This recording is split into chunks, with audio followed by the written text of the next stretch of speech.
Setiap murid dipandang sebagai pribadi atau individu yang unik dan berbeda-beda sesuai dengan karakteristiknya masing-masing. Sebagai pendidik, sejalan dengan pemikiran Ki Hajar Dewantara bahwa pendidik hanya mampu untuk menuntun murid untuk mencapai versi terbaiknya, tidak mampu untuk merubah karakteristik yang telah melekat pada diri sendiri.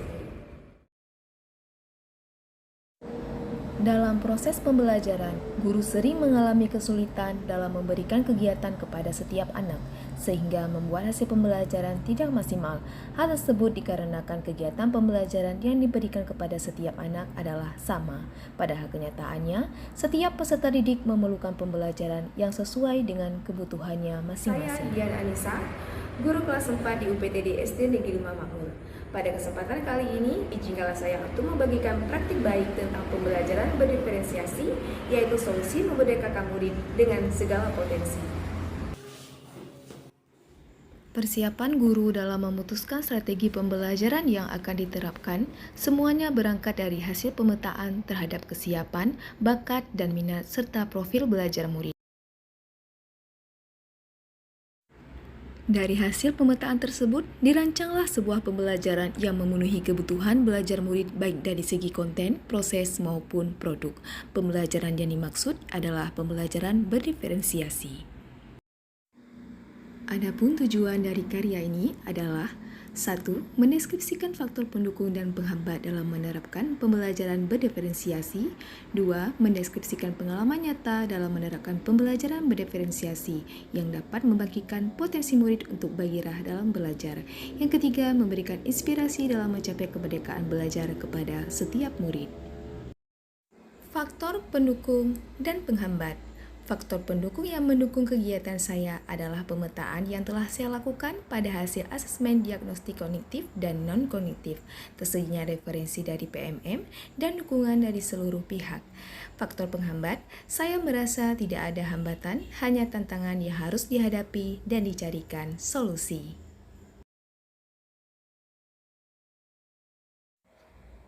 Langkah pertama yang saya lakukan adalah melakukan pemetaan kebutuhan belajar murid.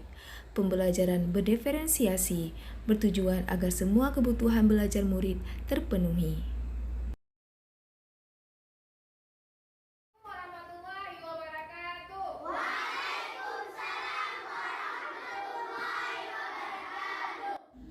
Langkah pembelajaran yang saya lakukan mengacu kepada pembiasaan pembelajaran pada umumnya, yaitu membuka pelajaran dengan salam, sapa, dan berdoa.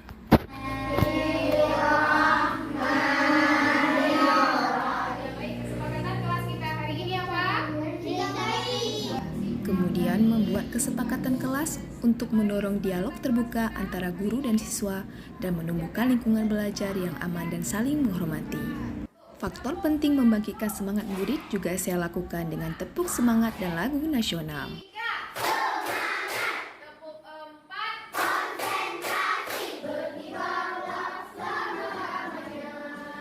Pada kesempatan kali ini, kita akan mempelajari tentang perubahan wujud benda.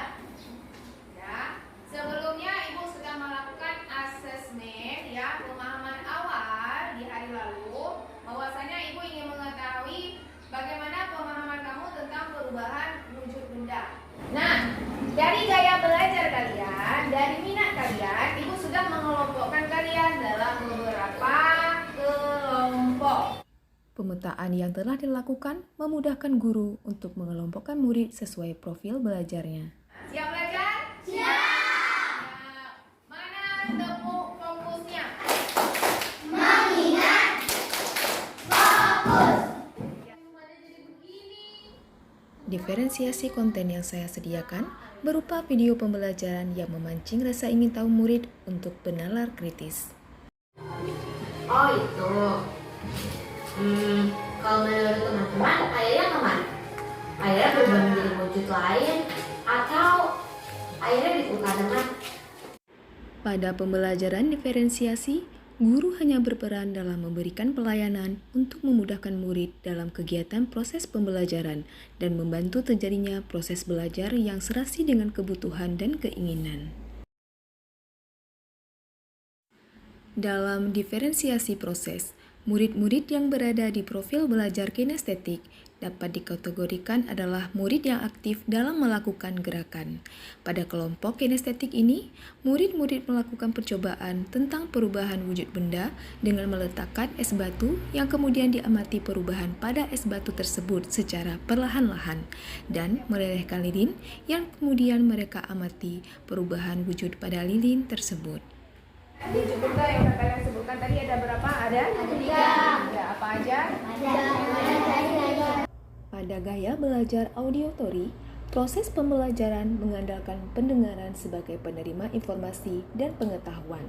Murid-murid yang berada pada gaya belajar ini lebih mudah paham ketika dijelaskan, sehingga saya mendampingi mereka dengan menjelaskan sebagian materi yang kemudian saya fasilitasi mereka untuk mengaplikasikan hal yang sudah didengarkan pada LKPD yang sudah disediakan.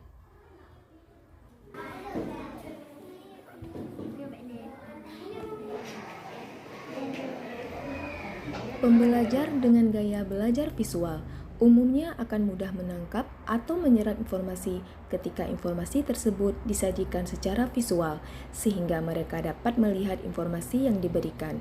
Gaya belajar ini akan efektif dengan pemberian gambar atau hal-hal yang berupa video. Pada gaya belajar ini, saya mencoba untuk memfasilitasi materi perubahan wujud benda dengan bantuan aplikasi Assembler Edu. Dengan bantuan teknologi 3D dan AR ini, pengalaman belajar akan lebih menyenangkan, sehingga pembelajaran akan lebih bermakna.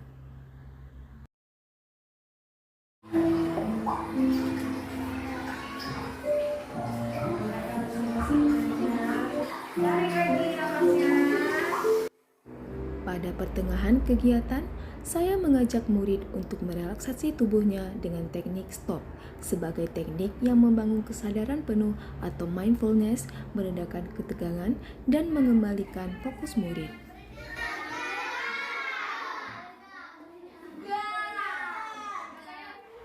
Pada diferensiasi produk, murid-murid memilih tugas sesuai dengan minatnya masing-masing. Mereka ada yang senang menulis, menggunting, menempelkan gambar, dan membuat plastisine dari hasil perubahan wujud benda dan dipresentasikan di depan kelas. Assalamualaikum warahmatullahi wabarakatuh. Waalaikumsalam warahmatullahi wabarakatuh. Tentang jenis peristiwa perubahan wujud benda, yaitu mencair, membeku, menguap, mengembun, menyublim, dan mengkristal. Meskipun konten, proses, dan produk yang dihasilkan beragam, namun guru punya acuan penilaian yang seragam. Acuan penilaian dalam pembelajaran ini meliputi penilaian sikap yang dilihat dari sikap tanggung jawab, disiplin, dan kerja keras murid.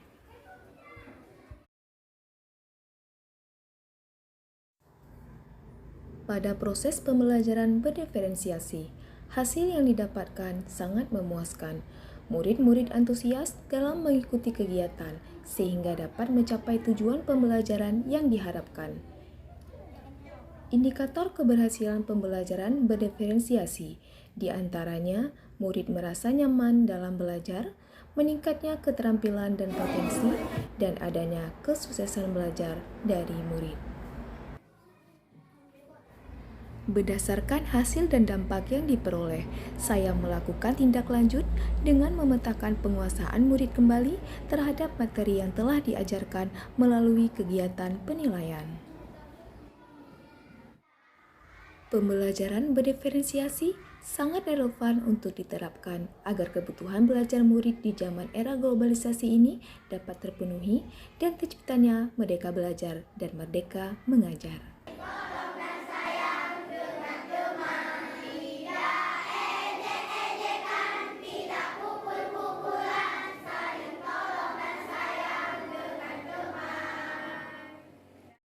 Demikian video praktik baik yang telah saya laksanakan. Semoga bermanfaat. Terima kasih.